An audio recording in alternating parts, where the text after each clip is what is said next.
Welcome to the lecture series in Organic Chemistry 1, Unit 2, which is concerning the organic reaction mechanism. This is the fourth episode in continuation to the previous ones, wherein we talked about the basic concepts, also the types of reactions in organic chemistry and organic reactions. Today we shall talk about the energy considerations in reaction mechanism. It is planned to talk in general about what exactly do we mean by the energy considerations, an introduction to that, and then we shall talk about the two important considerations. One is the thermodynamics and another is the kinetics. Then we would talk about the representation of these two considerations in the form of potential energy diagrams, which are very important when we discuss the reaction mechanism. All of us know that energy is really important for any reaction to move forward, and in most of the reactions there is a full possibility of formation of two or more products, and of course sometimes a single product is formed. So we can say that many chemical reactions have the ability to generate more than one product, and the relative amounts of products formed in such reactions depend on the conditions under which the reaction is performed. It is not only the reaction condition which is important, but also there are number of other factors like the nature of the substrate, the solvents which we use, the reagents about which we have discussed in the previous episodes also. How do they actually monitor a reaction and what do they tell us about the reaction mechanism? But how do we actually ascertain the likely product, and what conditions do we alter to get the desired product are the larger questions for the energy considerations. So, it will be very pertinent to put forth what are we looking for when we consider the energy considerations.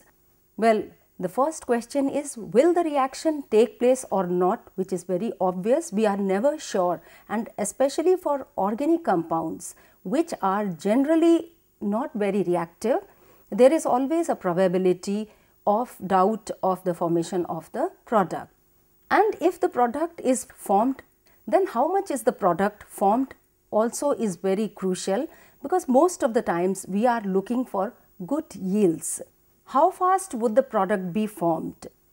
It is always not necessary that if we have got a compound in good amounts, that is the sufficient condition for a reaction. It is also important that the time which is spent for the reaction should also not be too much. The fastness of the reaction is also very important, especially for two reactions which are competing between themselves. And how would reactants get converted into the products? So far in the previous episodes and also this one, we have been talking about the reaction mechanism. This is what is the domain of reaction mechanism, which tells us that what is the process, what are the steps which are involved while a reaction takes its course from the reactants to the products. And also finally then, how does the rate depend on reaction conditions? In fact, we can rationalize all these important questions in the form of two important energy considerations. The first two questions relate to the feasibility, that is whether a reaction is proceeding or not, and if yes, then to what extent. So, these two things form the thermodynamics of any organic reaction.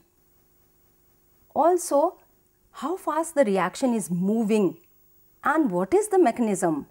How are the reactants getting converted into products, and therefore how and what are the factors which are affecting the rate come under the domain of the kinetics, which generally measures the fastness of reaction. it is in terms of these two considerations we will look into the organic reaction mechanism. So, what are the underlying principles we come to after talking about this is the relative thermodynamic stability of the products, the rate and the factors affecting them, and then the mechanism of product formation on the basis of these two principles. Moving on to the thermodynamic considerations, and be assured that in your physical chemistry courses you must have studied enough of thermodynamics, and the crux of the thermodynamics lies generally when we talk about the free energy change. Even for organic reactions, the principles lie the same. The thermodynamic principles are the same. It's just that we apply these principles to the organic reactions also. So, for any reaction to move forward, we know that the free energy change, that is the delta G value, is the one which ascertains the reaction, and for a reaction to proceed spontaneously, it should have a negative value. And how do we actually define delta G? In the form of this equation, that is delta G is equal to delta H minus T delta S, and this is valid under a constant temperature. So, the factor temperature becomes immaterial when we are trying to rationalize this equation, and this is the equation in fact which becomes the deciding factor whether the reaction will move forward or not. Maybe you are aware of these two terms also. Delta H is the change in enthalpy and delta S is the change in entropy. And enthalpy is a state function, and you cannot measure enthalpy of a reactant or a product separately, but we can measure the change in enthalpy. Therefore, we represent delta H by the enthalpy of products minus the enthalpy of reactants. This is the heat absorbed or released at constant pressure to define it, and similar to the change in enthalpy is the change in entropy, which is again a state function.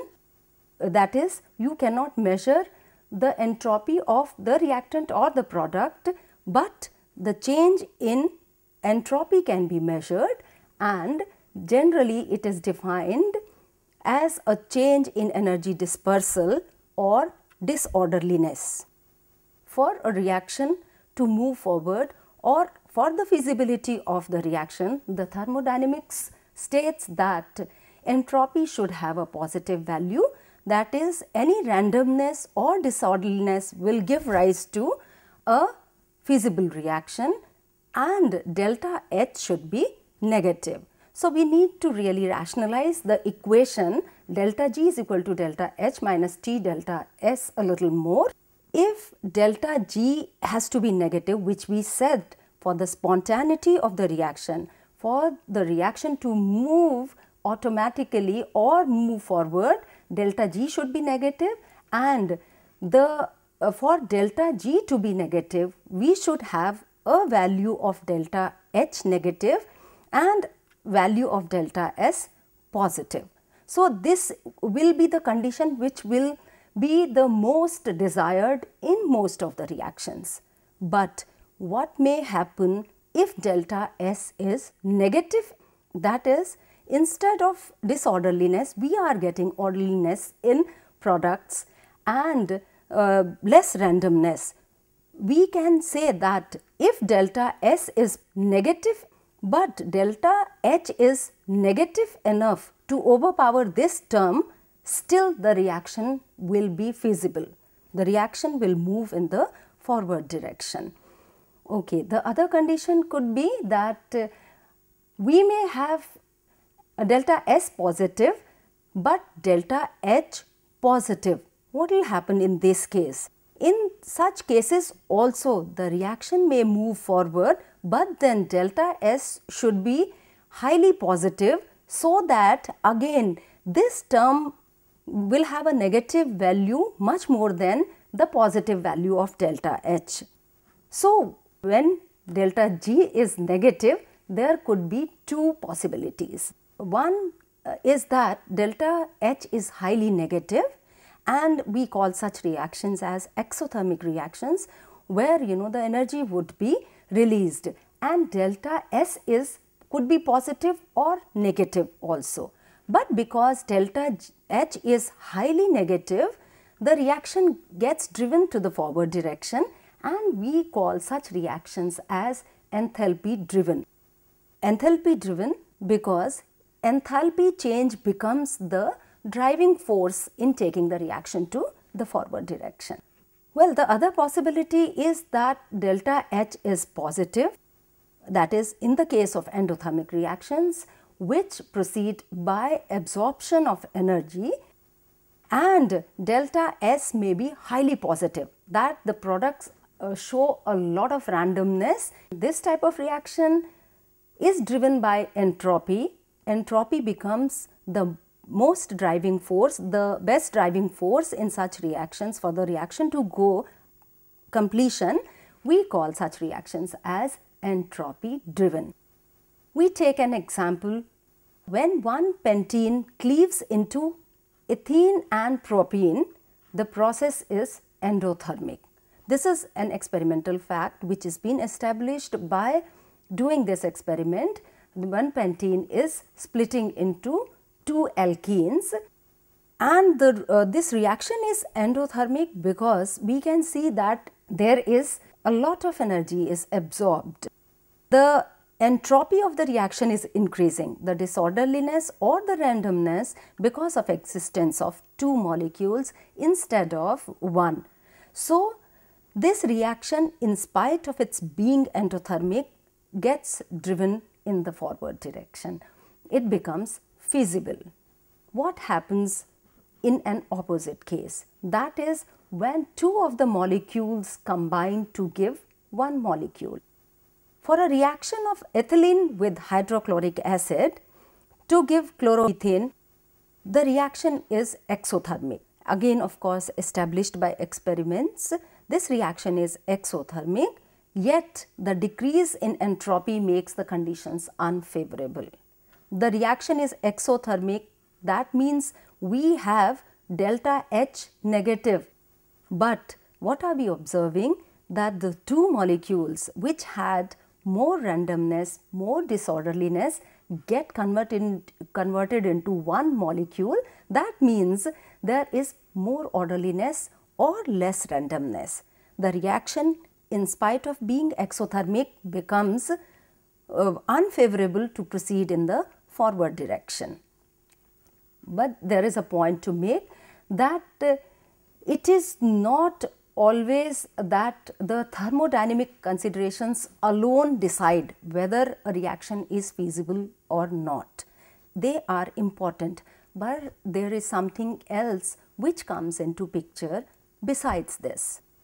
So, thermodynamic features of chemical reactions do not themselves tell anything about their rates.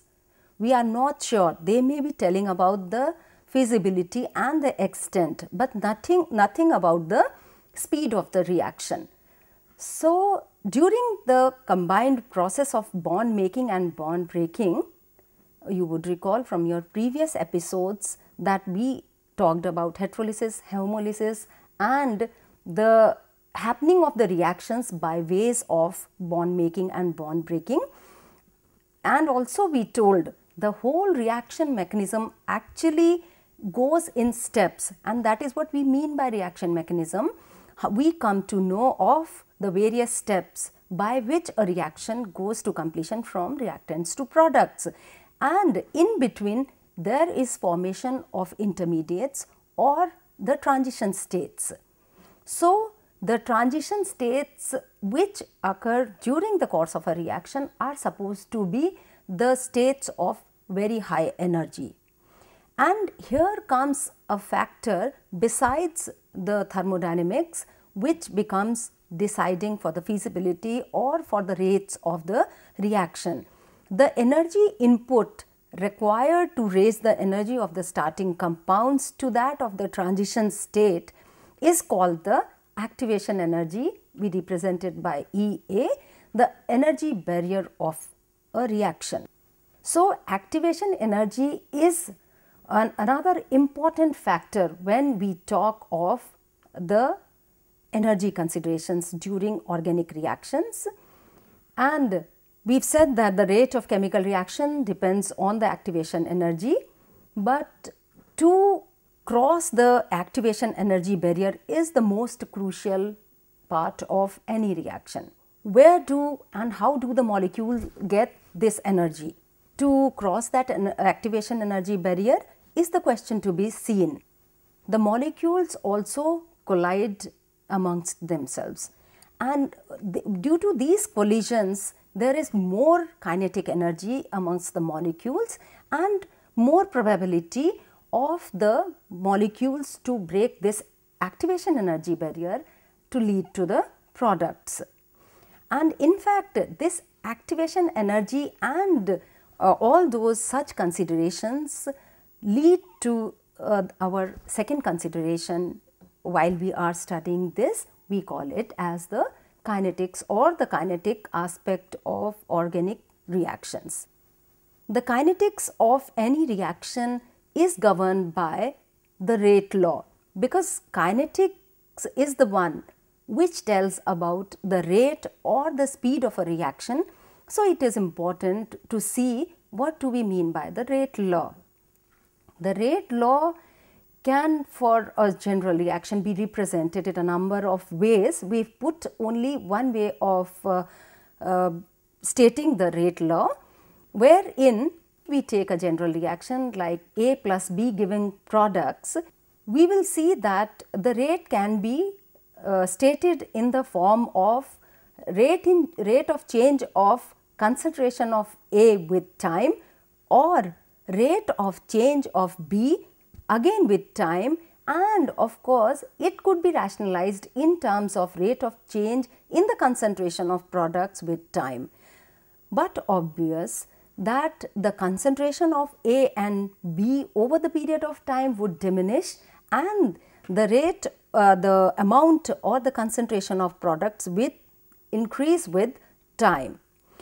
If we consider the reactants only, the rate law can be written as rate is proportional to the concentration of A and the concentration of B to the power. These are the powers which are given to the concentrations. So, we can state the rate law as small k with concentration of A and concentration of B with their powers on both the concentration terms. These two powers or the exponents in the rate law represent the order of the reaction with respect to reactants in the square brackets. You may be knowing that these square brackets, of course, as I mentioned also, are the concentrations of the respective reactants, and these, the rate mentioned in terms of the exponents m and n, we call these exponents as the order of a reaction. The order of a reaction is actually an experimentally measured quantity.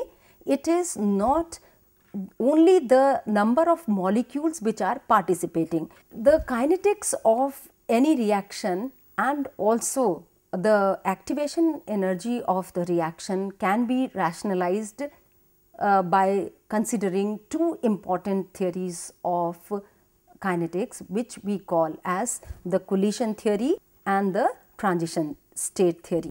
We mentioned before that the molecules, because are in motion, they have kinetic energy.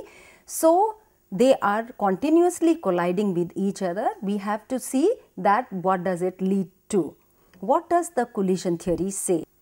The collision theory says that during a reaction, the reacting molecules collide with each other and exchange their energies. So, during the course of energy, whatever number of molecules are they become energetic enough, they are able to cross the energy barrier and lead to the products. So, the molecules having sufficient energy undergo reaction, and the amount of energy that the molecules must possess to undergo reaction by collision is called as the activation energy. So, we are putting this activation energy in different forms. We are sometimes saying that it is actually the transition state which bears the highest energy. Again, we say that this highest energy is the activation energy, which should be crossed while the reaction is proceeding. So, this is what the collision theory says, and this can be very well understood by seeing the Maxwell's distribution of molecular energies in this particular diagram. So, this particular diagram explains the dependence of temperature on the molecular energies. The y-axis explains gives the number of molecules, and this axis shows the average energy of molecules.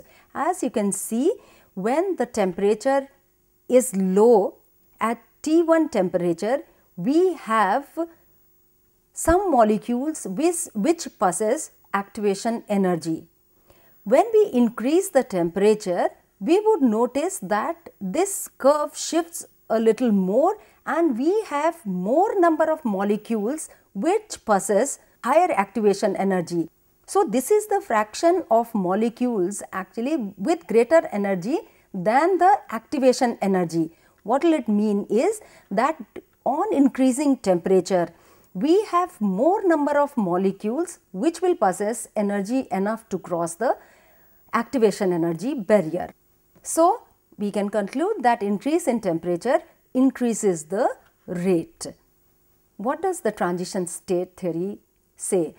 According to the transition state theory, which gives a qualitative picture of the energies as the reaction takes place, that a reaction undergoes various steps, and those steps involve the formation of transition state, or we call it as an activated complex.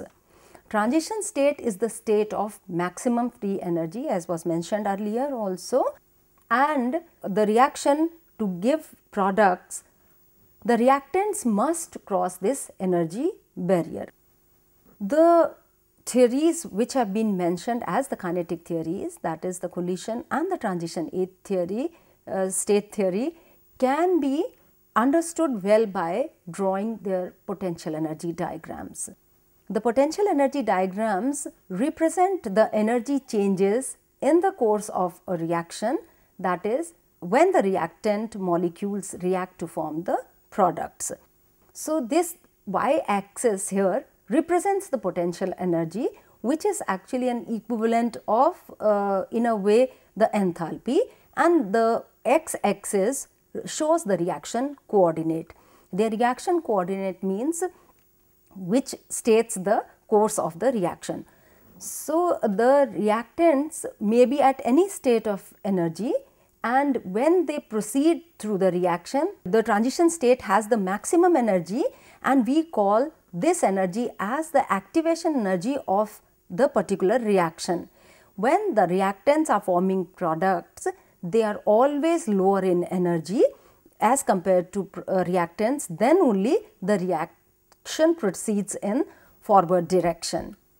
So, if we explain this a little more, potential energy diagrams, x-axis is called reaction coordinate, y-axis represents the potential energy. The difference in energies of transition states and the reactants is called free energy of activation, and it is represented with a hash. The potential energy diagram depends on the nature of the reaction. There could be two possibilities when we are drawing the potential energy diagrams for endothermic reactions and the exothermic reactions. We know that endothermic reaction involves absorption of energy. If you look into the diagram, the reactants are at a much lower energy. Transition state, obviously when the reaction is proceeding, will have higher energy, which is the activation energy, and the products have higher energy as compared to that of the reactants. That means there is a lot of energy which is required to be given to the reaction for the reaction to move in the forward direction. The energy of the products is more than that of the reactants, and energy is absorbed. This is the way we represent the potential energy diagram for an endothermic reaction. Similarly, for an exothermic reaction, it will be just an opposite case wherein the reactants will be at a higher energy and the products will be at a lower energy. Obviously, the energy of the reaction will show this kind of a potential energy diagram wherein energy is released, and the transition state as usual will have the highest energy, which we call as the activation energy. There are two-step reactions also, and potential energy diagrams can be used to represent this particular type of reaction wherein two steps are involved, and in such reactions we have an intermediate also involved. The intermediate during a two-step reaction has a lower energy as compared to the transition state. So, how do we represent the potential energy diagram is that the reactant first shows one transition state which is higher in energy, and it comes to an intermediate stage. We talked about intermediates in our previous episodes. The intermediates are actually actual existing species, because they are lower in energy as compared to transition states, so they are more stable. And the transition states have a very small lifetime, almost negligible. They just the reaction passes through the transition state, comes to a stable intermediate stage, goes again to the other transition state and leads finally to the products. And for the reaction wherein we have products at a higher energy level as compared to the reactants, we can still represent it through the potential energy diagram the way it is shown here. So, in this case the activation energy of the second step is more than that of the first step, as can be seen. So, the curve is at a higher temperature, and here another thing which comes into picture is that we decide on which is the rate determining step. So, the slowest step becomes the rate determining step in all the cases, in all the chemical reactions or the organic reactions while we are considering their reaction mechanism. And in the first case, we see that the first step is slow, so it is the rate determining step, while in the second case the second step is the slower step being higher in energy, so it becomes the rate determining step. So, this is what we have seen through this presentation, that both thermodynamic and kinetic considerations are very important when we are talking about the feasibility of the reaction, the extent of the reaction as well as the rate of the reaction. And as we saw that the rate of the reaction generally is decided by the kinetics of the reactions, which is governed by two theories, the collision and the transition state theory, and also that temperature plays an important role while we are considering the organic reactions, wherein depending upon which is the slower step during the course of a reaction, we decide on the rate determining step also. In the last episode of this unit, we shall look into all those factors which tell us the exact mechanism of an organic reaction, the ways by which we are able to trap the intermediates or decide on what is exactly going on in a reaction.